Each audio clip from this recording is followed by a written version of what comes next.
수년 전만 해도 특히 우리 교우들끼리 식당 가면요, 뭐 드시겠냐고 물어는 보죠. 근데 이제 한 분이 난 볶음밥 그러면 다 같이 그거 먹어야 돼요. 난 비빔밥 그러면 그거 만들려면 시간이 많이 걸리니까 한꺼번에 다 시키라고. 종업원이 그러지 않습니까? 아주 일괄된 식사 문화였어요. 그러다가 차츰차츰 그 문화가 바뀌어 왔는데 이제는 다양하게 자기가 입맛대로 골라서 먹는 시대가 되었습니다. 또 누구도 그거 탓하지 않고요. 좋은 일입니다. 자기 입맛대로 식사를 즐기는 것 귀한 일이죠. 그러다 보니까 이 다양한 시대에 많은 기준이 생겨났고 많은 차별화가 되어졌고 또 다른 사람과 구별되는 능력을 갖춘 변별력이 성공의 조건이 되기도 합니다. 이렇게 다양한 시대에 어울러서 살다 보니까 좋은 거 있어요. 그런데 나쁜 게 더 큰 영향을 가지고 우리 신앙생활을 방해하게 되는데 그게 바로 무질서입니다. 내가 원하는 게 꼭 이루어져야 되거든요. 다른 사람 배려하지 않고요. 그것까지라도 또 괜찮은데 하나님을 아는 지식, 하나님께 나아가는 길도 이렇게 다양한 줄 알고 헷갈립니다. 과거 시대의 우상숭배라는 것이 무슨 기암괴석에 절하고 빙빙 돌고 이상한 춤추는 게 우상숭배가 아니라 다양한 신들을 찾아서 즐기는 거죠. 여기서 응답되지 않으면 이리고, 여기서 응답되지 않으면 다른 신을 찾고. 이래서 신앙의 무질서를 우리는 깨닫지 못하고 그렇게 섞여서 동화되어서 가고 있지는 않나 살펴보아야 하고요. 그래서 바울사도는 하나님은 한 분이시다. 그 한 분께서 역사를 관통하시면서 창조세계에 대한 구원의 목표도 하나, 일괄된 통일의 구원의 목표를 가지고 역사를 섭리해 오시고 계심을 믿음의 아들 디모데에게 잘 가르쳐주고 있습니다. 이 사실을 깨닫지 못한 시대의 과거, 딸내 백성의 심히 먼 땅에서 부르짖는 소리라다. 여호와께서 시온에 계시지 아니한가? 그의 왕이 그 가운데 계시지 아니한가? 하나님이 시온에 계시고 그 백성 안에 상주 항상 함께 거하시는데 다른 신을 찾아서 먼 곳을 유리 걸식하며 떠도는 백성들의 곤고함을 애가 슬픈 노래로 예레미야는 부르고 있습니다. 하나님의 관계가 당시 백성들이 알고 있는 것으로 끝나고 말았어요. 하나님 모르는 사람이 어디 있습니까? 이 세상에. 하나님 다 알아요.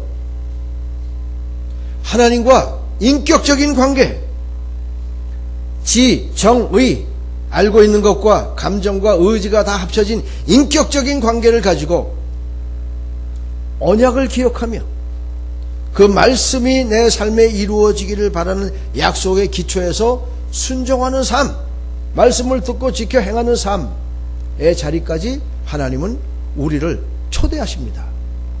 하나님 알아요. 율법을 주시고 시내산에서 모세에게 만나주시고 홍해를 가르시고 만나와 메추라기 주시고 다 알아요.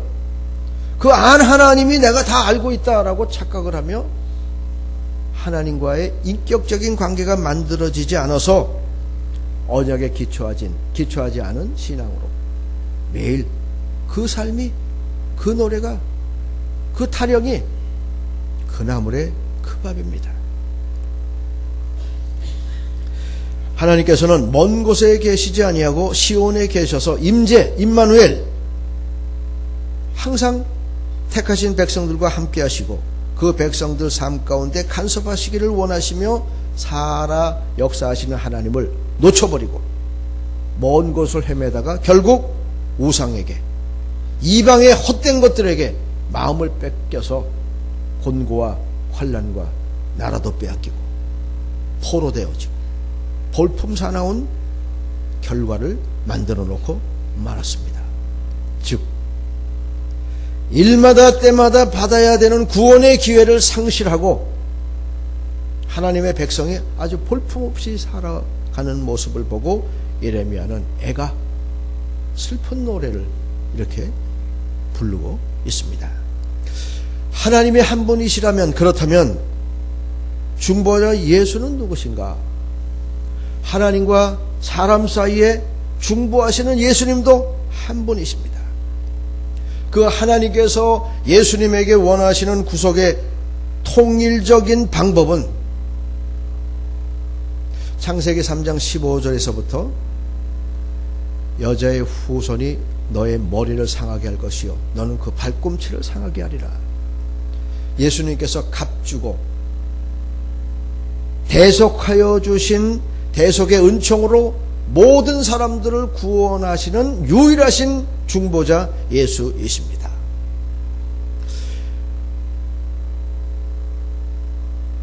바울 사도가 디모데에게 이 말씀을 기록했을 당시는 헬라가 세계의 문화를 지배하던 시대입니다. 헬라의 신화 사상 아시죠? 헬라의 신화. 천상의 신은 제우스, 그 안에는 헤라, 바다의 신은 포세이돈, 아폴로가 태양의 신, 음부의 신은 하데스. 이렇게 해서 다신론, 아주 많은 신들이 세상에 꽉 들어차 있어요. 자기들끼리 천상의 질서를 유지하다가 질서가 지켜지지 않으면 자기들끼리 저주하고 벌주고 그러는 신들입니다. 그래서 시지푸스는 산꼭대기로 매일 무거운 짐을, 무거운 돌을 올리죠. 다 올리면 다시 뚜루루 떨어져서 또 올리고. 제우스가 시지푸스에게 그런 저주를 내렸어요. 천상의 질서를 지키지 않으니까 돌을 하루 종일 올리고, 올리면 또 떨어지면 또 올리고. 그게 하는 일입니다. 이 다신론 세계 속에서 예수님이 누구신가? 유일하신 분, 하나님과 인간 사이의 중보이신 유일하신 분이 모든 사람을 위하여 대속물로 자기 자신의 생명을 드리고 모든 사람들을 구원하여 주신 통일된 구원의 계획을 이루신 분이심을 말씀하고 있습니다. 하나님도 한 분이시요 예수님도 한 분이시요 그 통일된 구속으로 대속하여 주시는 구원의 계획도 하나입니다. 그러나 기도하고 모든 사람이 구원을 받고 모든 사람이 대속물로 예수 그리스도로 말미암아 사망에서 저주로 옮겼다라는 사실은 모든 사람으로 연결이 되고 있습니다. 즉 하나님의 가족 구성원으로 모든 사람이 통일되게 살아야 하고 서로 돌아보아 사랑과 선행을 격려하며 서로 피차 불쌍히 여기며 허다한 허물을 덮으며 교회 안의 성도뿐만이 아니라 교회 바깥의 잠재적인 성도, 예비신자, 우리는 이렇게 부르죠? 예비신자. 장차 예수님의 제자가 될 사람들까지도 관심하며 선교적인 사명을 감당해야 한다라고 바울 사도는 말하며, 그러기 위해서 내가 전파하는 자와 사도로 세움을 입은 것은 참말이요 거짓말이 아니니 믿음과 진리 안에서 내가 이방인의 스승이 되었노라, 이렇게 고백하고 있습니다. 하나님의 한 분이시고 일괄된 통일된 구속과 구원의 은총으로 예수 그리스도를 통하여 대속하여 주신 한 분 하나님 예수님의 대속하심으로 구원을 얻었다면 이제 성도는 마땅히 모든 사람들을 위해서 기도하고 관심하고 바라보는 우주적인 헤아림이 있어야 된다라는 말씀입니다. 한번 따라해 보실까요? 우주적 헤아림. 천지 만물이 다 하나님 것이고 그 안에 우리를 청지기로 부르셨어요. 그 천지 만물 안에 있는 모든 것들을 우리가 잘 다스리고 관리해야 하는 우주적인 헤아림으로 모든 사람들, 모든 시대, 모든 환경들을 다 돌볼 수 있도록 성경은 우리의 눈을, 시야를 넓혀주고 있습니다. 그러기 위해서 기도가 필요합니다. 그래서 구원받고 진리를 알기 위해서 하나님께서는 모든 사람들이 구원을 받고 진리를 알기 원하느니라 라는 말씀대로 구원받고 진리를 아는 삶을 살기 위해서 우리는 기도해야 합니다. 그 기도하면 우리는 경건하고 단정한 중에 고요하고 평안한 생활을 할 수 있습니다. 이게 없으면, 기도가 없으면 예배, 선교, 교회 학교에 펼쳐지는 다양한 신앙 교육조차도 다 속빈 강정이 되어버리고 말아요. 기도해야 구원받은 것 압니다. 기도해야 진리를 내 삶에 적용시켜서 진리로 말미암은 삶의 탁월함이 나타나게 되는 거죠. 오늘 읽어드린 신약 본문은 목회서신이라 그래요. 목회를 잘 할 수 있도록 먼저 험난한 목회의 길을 걸어갔던 바울 사도가 믿음의 아들 디모데가 목회를 잘 할 수 있도록 에베소 목회를 돕기 위해서 쓴 편지입니다. 말씀드린 대로 에베소 교회는 이방 지역의 교회로서 당시 다신론과 거짓 교훈들이 난무하기 시작했기 때문에 교회의 규례와 규범이 필요했습니다. 신앙 공동체가 교회라는 조직을 이루고 제도를 갖추면서 내부 질서를 확립해야 했습니다. 아울러 로마의 황제 숭배 사상 앞에 미약한 교회들이 어떻게 세상과 관계를 맺으며 살 것인가에 대한 대외적인 목적이 있어야 했습니다. 이 모든 것들을 충족시키기 위해서 기도해라! 기도는 하나님께 나아가는 통로이기 때문에 유일하신 하나님을 알고 유일하신 대속으로 구속의 은총을 베푸신 예수님을 알고 모든 사람들이 그 구원의 진리를 깨닫고 온전한 삶을 살기 위해서 기도의 자리로 나아오도록 초청하고 있습니다. 로마는 속국들에게 전부 황제 숭배 사상으로 그 지배력을 탄탄하게 유지했던 나라입니다. 그러나 에베소 교인이나 오늘을 사는 저와 여러분이나 하늘에 있는 형상이나 땅에 있는 형상이나 물 아래에 있는 형상에게 절하지 말라라는 고백을 드리고 사는 하나님의 백성입니다. 즉 로마의 황제 숭배 사상과 우리의 신앙 고백은 같이 존립할 수가 없는 일이에요. 그래서 교회의 생존과 안녕을 위해서 깨달음이 있어야 되는데 오늘을 사는 우리들에게는 황제보다 더 우리에게 영향력을 가져오는 물질, 세상의 현란한 쾌락, 명예, 여기에 믿음을 가지고 어떻게 반응하며 하나님이 정말 원하시는 것이 무엇인가를 깨닫고 있어야 되는 해답이 있어야 되기 때문에 기도해라. 모든 사람들을 위해서 기도해라. 이렇게 기도를 통한 해결 방법을 제시하고 있습니다. 나라와 민족과 사회적인 관계에서 평온을 유지할 수 있도록 기도해야 하고 모든 사람들이 구원을 받고 진리를 아는 일에 익숙할 수 있도록 성도는 선교적인 사명을 감당해야 되겠기 때문에 또 기도해야 했고 외인들 즉 잠재적인 성도 예비 신자들이 복음의 진리를 깨닫고 구원받기 위해서도 기도를 해야 합니다. 특별히 오늘 본문은 지도자를 위한 중보 기도를 할 것을 강력히 요청하고 있습니다. 공권력과 체제의 안전망이 찢어지지 아니하도록 그 공권력이 적절하게 행사되어서 안전하게 사회가 지탱될 수 있도록 임금들과 높은 지위에 있는 사람들을 위해서 기도해라 그랬습니다. 그들이 사회적인 혼란을 수습하고 우리가 살아가고 있는 일상생활의 질서를 잘 유지해 줄 공권력을 집행하는 사람들이기 때문에 결국 그래서 국가가 순기능을 유지하며 그 국가라는 조직 속에서 살아가고 있는 하나님의 백성들이 고요하고 평안하고 단정한 생활을 할 수 있도록 기도해라 명령하고 있습니다. 즉 이렇게 함으로 살롬의 삶을 위해서 성도는 기도의 능력과 기도의 권세와 기도의 체험이 있어야만 함을 깨닫게 해줍니다. 좋은 계절이 돌아왔어요. 세상에서는 등화가치니라 자기의 내면을 어느 때보다도 살펴보며 자기의 내면을 숙성시키는 좋은 계절입니다. 이 계절에 우리는 기도, 간구, 도고, 감사를 드림으로 하나님이 우리에게, 오늘을 사는 우리들에게 필요한 것이 무엇인가를 꼭 깨달아 알 수 있고, 그 필요를 따라 우리에게 원하시는 삶을 깨닫고 하나님의 임재와 임마누엘의 능력이 나타나는 기도의 통로에 우뚝 서실 수 있는 저와 여러분들이 되시기를 주님의 이름으로 축원을 드립니다. 오늘 본문의 간구, 기도, 도고, 감사 다 이거 우리가 하는 것들입니다. 뭐 특별한 거 없어요. 다만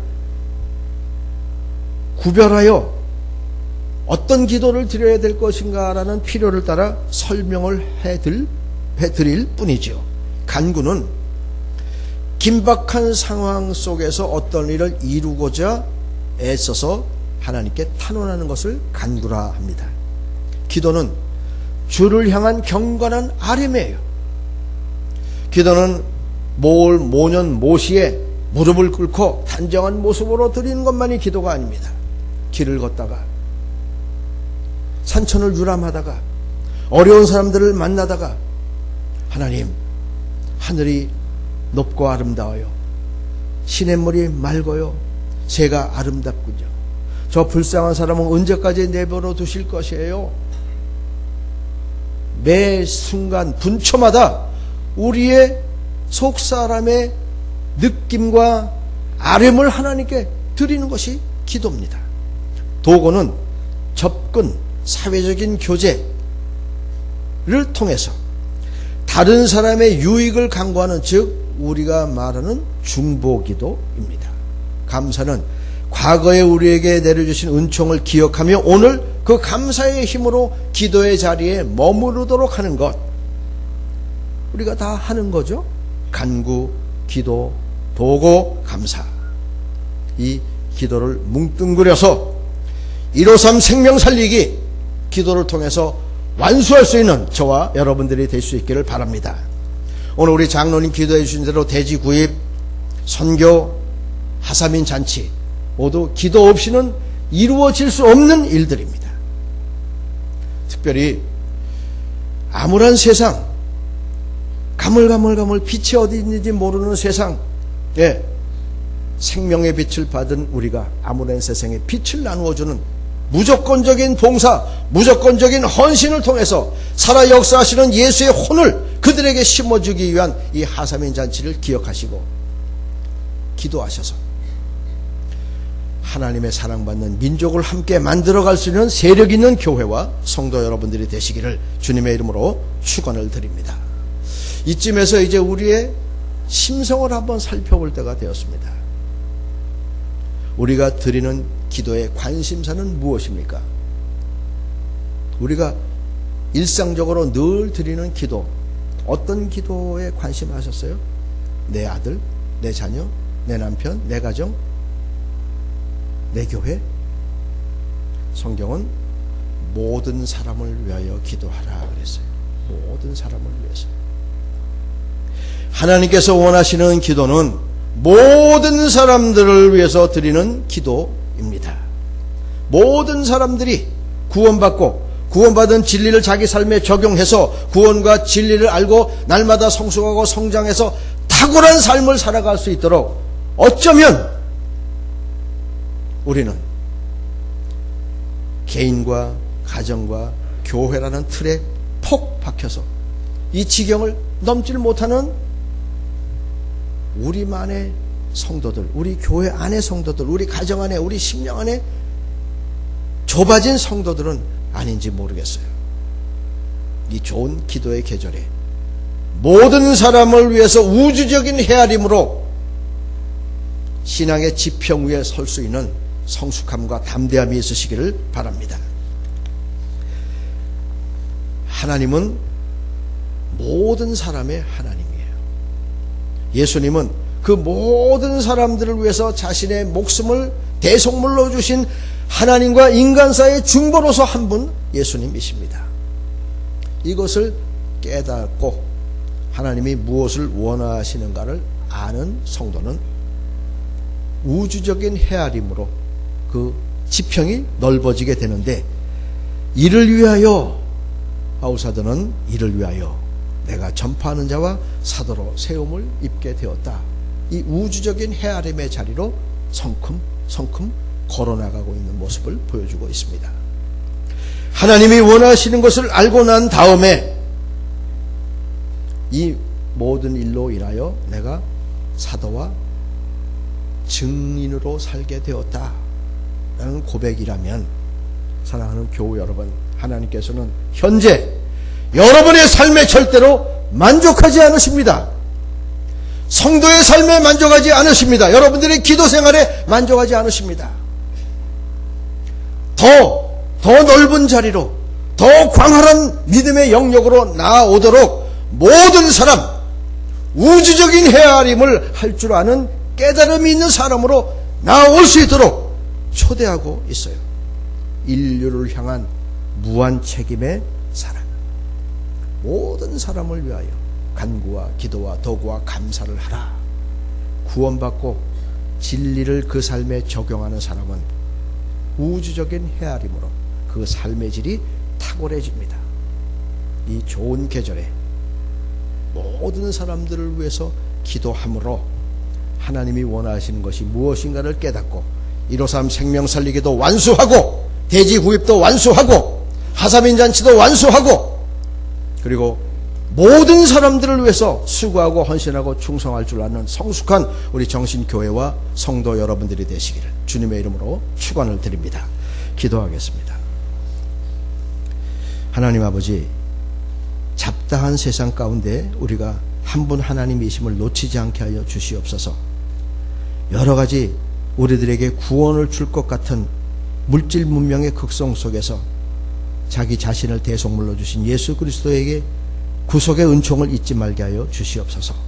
성령님께서 무시로 우리 안에서 역사하심으로 구속의 은총을 입은 하나님의 백성들이 하나님이 무엇을 원하시는가를 깨닫도록 역사해 주셔서 모든 사람임을 깨닫고 광활한 신앙의 지평으로 초대되어서 우주적인 헤아림으로 하나님과 같이 생각하고 예수님처럼 행동해서 받은 바 구원을 진리를 적용시킴으로 우리 삶에 탁월한 열매가 나타나게 축복하여 주시고, 그 탁월한 성숙함 속에 모든 사람을 위한 헌신과 충성과 봉사가 어우러져서 하나님이 원하시는 것을 깨닫고 그렇게 살아갈 수 있는 우리 정신교회와 성도들이 되게 하여 주시옵소서. 예수님의 이름으로 기도하옵나이다. 아멘.